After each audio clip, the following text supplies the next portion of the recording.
Hello students, welcome back to the biology class. So in the last class we continued the 13th chapter, that is the organisms and population, and we discussed about the topic of adaptation. We learned that the adaptations are the qualities that enable the organism to survive and to reproduce successfully in its habitat. And we also learned that the adaptation or adaptive features can be morphological, physiological, or behavioral in nature. So in any of these methods, the organism is supposed to be adapting so that it will cause better survival as well as reproduction. We learned in the last class that adaptations can be short-term adaptations, which are generally because of the change in the environment, and they are temporary type of adaptations, and they are also called as the phenotypic adaptations. And such individuals in the population with short-term adaptations are called as the ecophenes or ecads.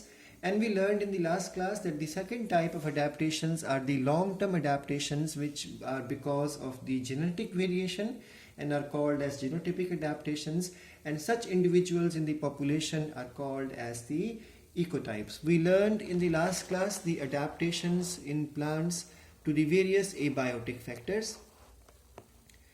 We learned that the plants adapt to the intensity of light accordingly. If the light available to the plant is intense, like for the maximum time of the day the light falls on the plant, such plants adapt themselves to become heliophyte plants. So heliophytes are those which are sun-loving plants, and we learned that they are supposed to carry short and thick internodes, small and thick leaves, thick cuticle, epidermis, sunken stomata, and the color of the leaf would be palish green and the hairy growth would be there.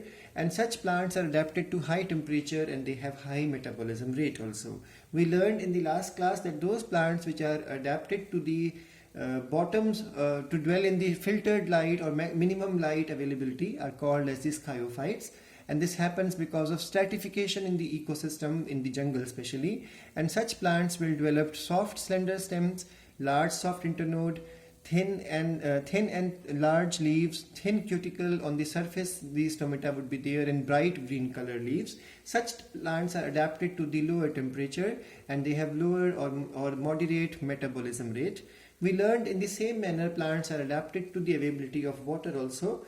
The plants which are adapted to the dry condition are called as the xerophytes, and those which are covered or surrounded with water every time are called as the hydrophytes. We learned hydrophytes can be submerged, suspended, free floating, anchored, and emergent. And we learned that they develop properties, for example parenchyma, air space carrying type of parenchyma.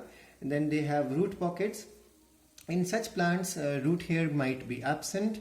And then they even develop heterophily, which is a type of environmental heterophily. We also learned that hydrophytes develop inflated structure for buoyancy, just like parenchyma, and they also develop a layer of mucilage on the plant surface to protect the plant body from the decaying activity of the presence of the water.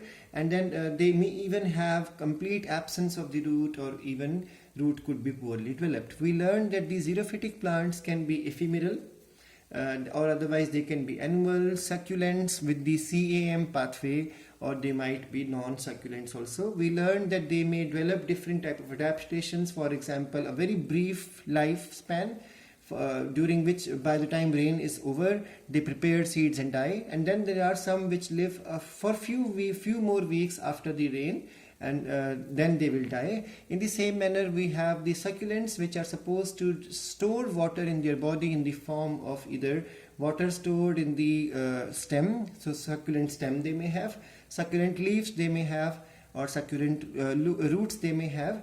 And we also learned that then there are the real xerophytes, which are the non-succulent types and which are able to survive in the harshest environment.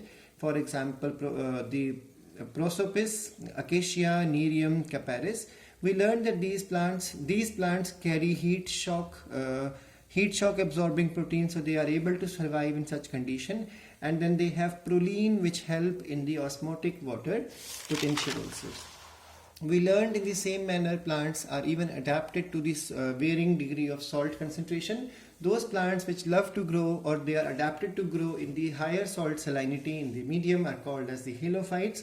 For example the mangroves, and we have learned already in the 11th class even that they carry nematophores, They even perform vivipary type of germination of the seed, and they carry proline and sorbitol, which are osmoregulator molecules. So these plants are able to tolerate high salt concentration around them.